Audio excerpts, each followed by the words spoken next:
Bismillahirrahmanirrahim. In Surah An-Nisa verses 31 and 32, Allah says, if you avoid the major sins which you are forbidden, we will remove from you your lesser sins and admit you to a noble entrance.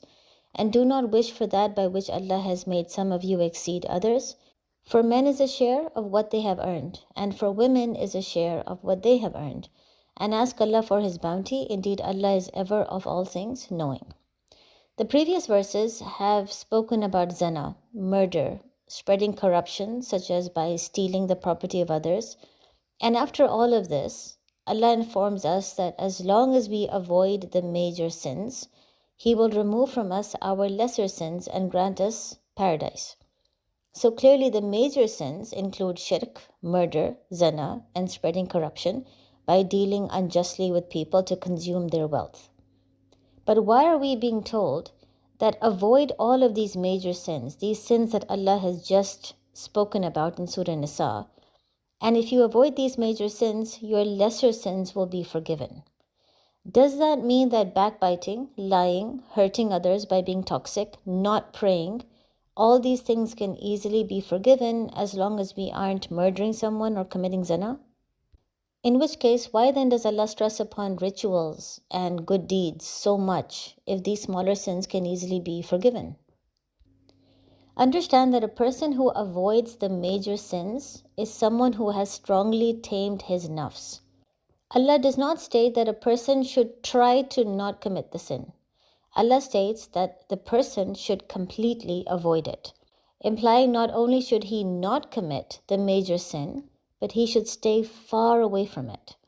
So stay far, far away from zina, implying be modest, watch your interactions with people of the opposite gender, lower your gaze, don't intermingle with the opposite gender. Similarly, avoiding shirk means to not obsess over anyone or anything other than Allah. So it's not just don't commit shirk, but it's also stay far away from it. Don't become emotionally attached or dependent to anyone or anything. Only work hard to please Allah and no one else. Ask from Allah and don't beg in front of anyone else. All of this is incorporated as avoiding shirk. At the same time, to avoid murder or corruption of wealth implies tame your feelings of jealousy, rage, anger, or hatred towards someone else. Control your negative emotions, and at the same time, do not fall in love with dunya to the extent that you are willing to chase wealth even though it means harming someone else or being unjust to someone else. Now, clearly, it's not possible for someone to avoid these major sins, to stay far away from these major sins, yet easily engage in minor sins, such as cheating, lying, hurting others, or avoiding prayers. Why?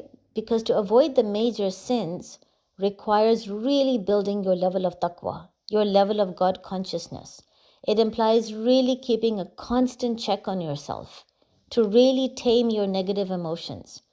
How can someone with that level of taqwa, who has tamed his emotions to that extent, how can someone like that commit minor sins frequently and easily? How can he not pray or study Quran? After all, it is the study of Quran and the 5-time prayers that will help him build taqwa in the first place. But then we can ask another question. If avoiding the major sins automatically means that the minor sins will also be avoided, then why is Allah telling us that He will forgive our minor sins? Because if Allah is saying that He will forgive our minor sins, that gives the impression that we are still committing minor sins. So why would Allah say this if we have already established that by avoiding the major sins, you automatically tend to avoid the minor sins too? By stating this, Allah is informing us that a person who has high taqwa will avoid the major sins and it will minimize his minor sins, but it's not possible to never sin. It's not possible to never lie, never hurt someone, to always keep a check on your emotions. Being human, we will sin at some point.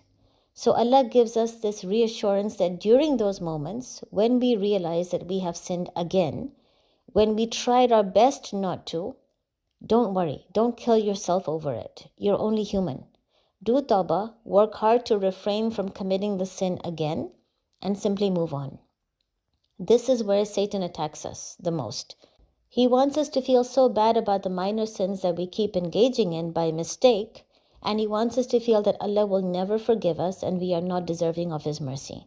He wants us to fall apart and to live in despair just like he did. So during those moments, remind yourself that no matter how much you try, you will forget. And at times the same sins will be committed again, even though you told yourself you won't do it.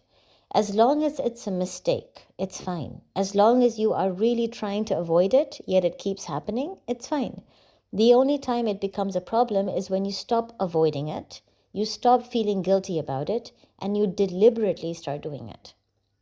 Now, after giving us this consolation, Allah tells us something else.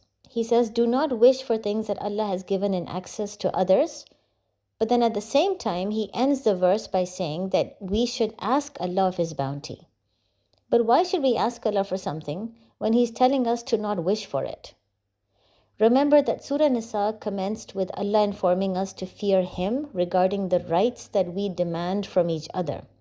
So while we do have rights upon others, and others have rights upon us, we must fear Allah in making sure that we do not transgress. Therefore, in this context, Allah is telling us to not wish for things that He has given in access to others. But what things are we talking about? The verse categorically mentions, for men is a share of what they earn, for women is a share of what they earn.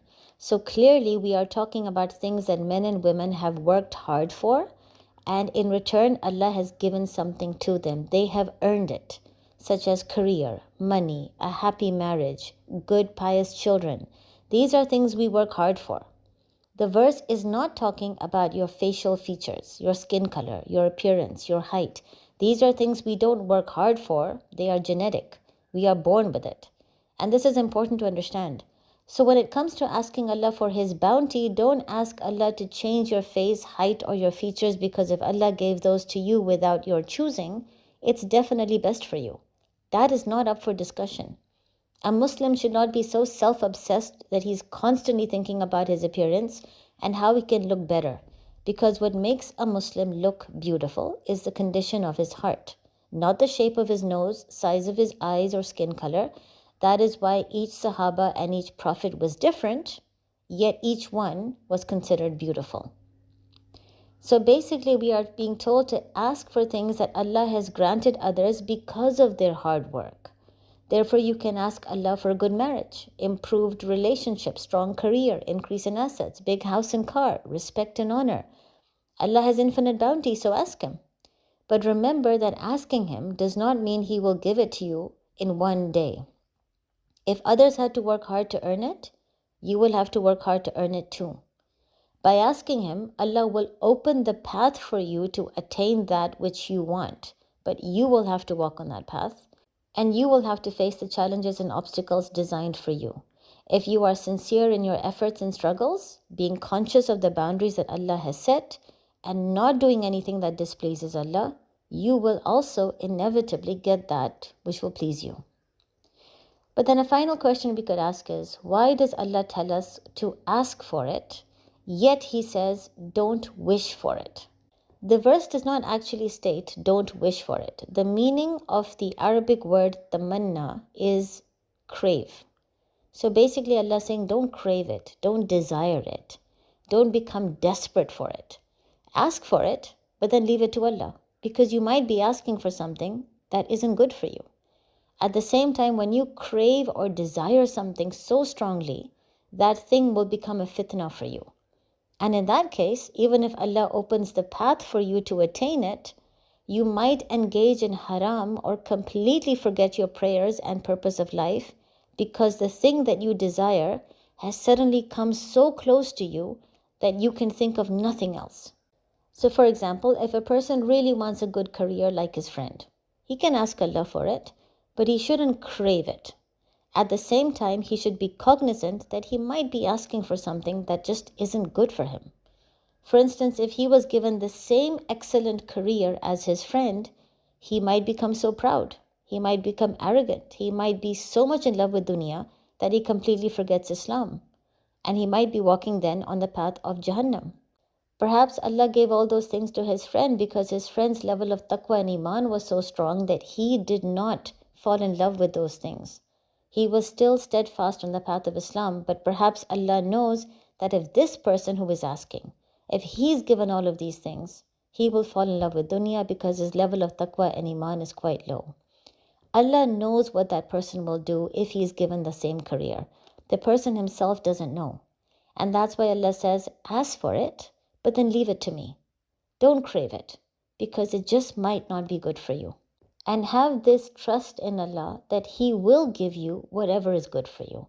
So when you work hard for something, He will give you what is in your best interest in terms of deen and dunya. Assalamu alaikum.